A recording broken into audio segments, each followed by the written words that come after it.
नमस्कार दोस्तों, हमारे चैनल में आप सभी का स्वागत है। दोस्तों, आज हम रामायण कथा से संबंधित सुग्रीव का राज्याभिषेक के बारे में सुनेंगे। तो आइए दोस्तों सुनते हैं।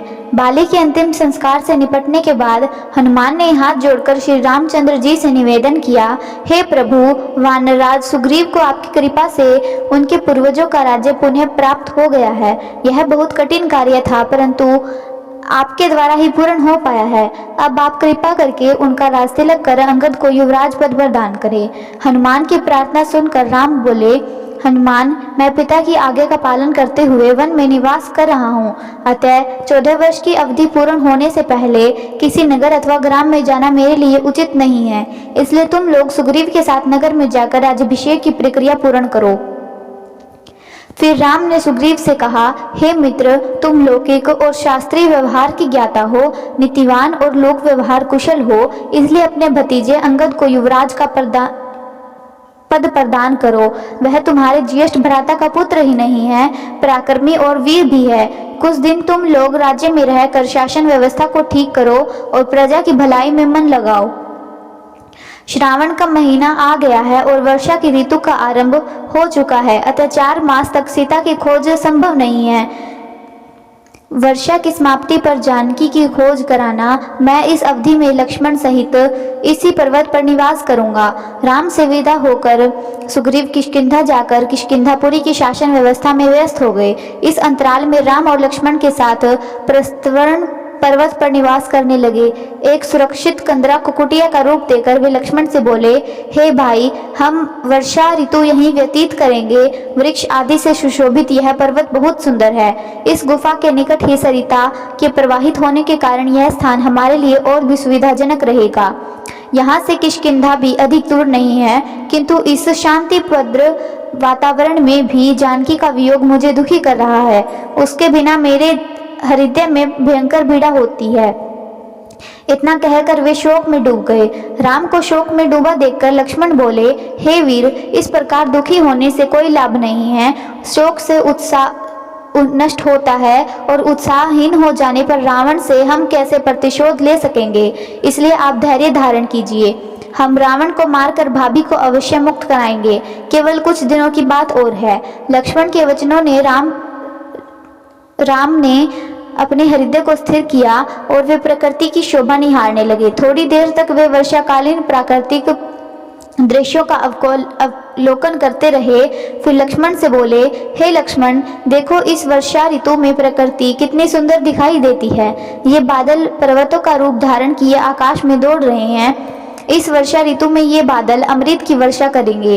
उस अमृत से भूमि पर रहने वाले वासियों का कल्याण करने वाली कई प्रकार की औषधियाँ, वनस्पति, अन्न आदि उत्पन्न होंगे। इधर इन बादलों को देखो, एक के ऊपर एक खड़े हुए ये ऐसे दिख रहे हैं मानो प्रकृति ने सूर्य तक पहुँचने के लिए इन काली सफेद सीढ़ियों का निर्माण किया है। शीतल, मंद, सुगंधित समीर हृदय को किस प्रकार खुश रहने का प्रयत्न कर रही है, किंतु वियोगियों के लिए यह बहुत दुखदायी भी है।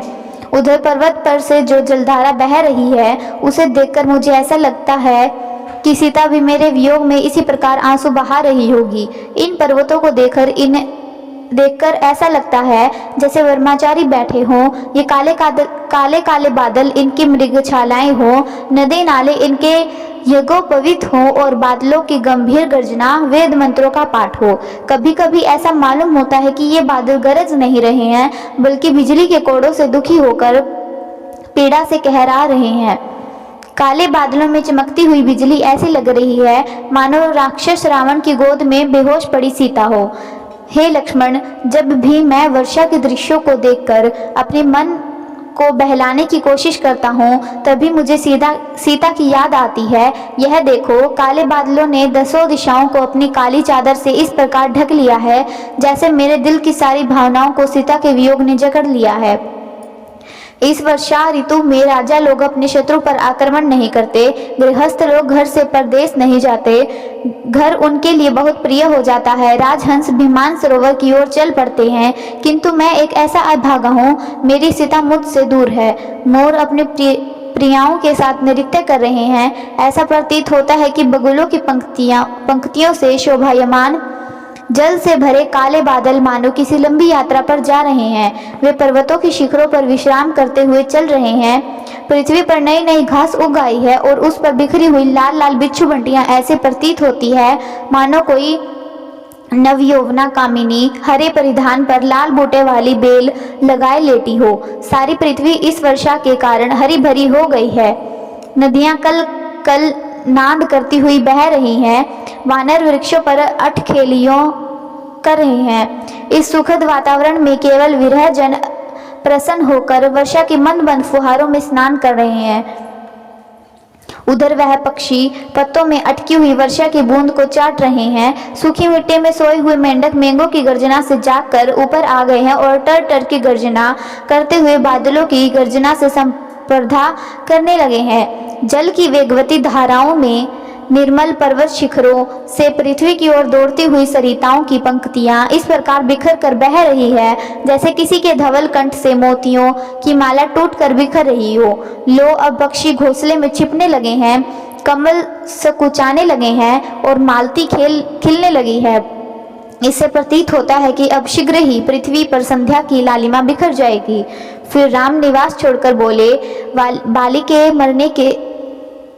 मरने के बाद सुग्रीव ने अपना राज्य पा लिया है। अब वह अपनी बिछुड़ी हुई पत्नी को पुनः पाकर इस वर्षा का आनंद उठा रहा होगा। पता नहीं मैं अपनी बिछुड़ी हुई सीता के कब दर्शन करूंगा। अब तो श्रावण मास का अंत हो चला है, शीघ्र ही शरद ऋतु का प्रारंभ होगा। दुर्गम मार्ग फिर अब आवागमन के लिए खुल जाएंगे। मुझे विश्वास है शरद ऋतु आते ही सुग्रीव अपने गुप्तचरों से अवश्य सीता की खोज कराएंगे। इतना कहकर राम गंभीर कल्पना सागर में गोते लगाने लगे। उम्मीद करते हैं दोस्तों आपको यह रामायण कथा से संबंधित सुग्रीव के राज्याभिषेक के विचार सुनने में अच्छे लगे होंगे।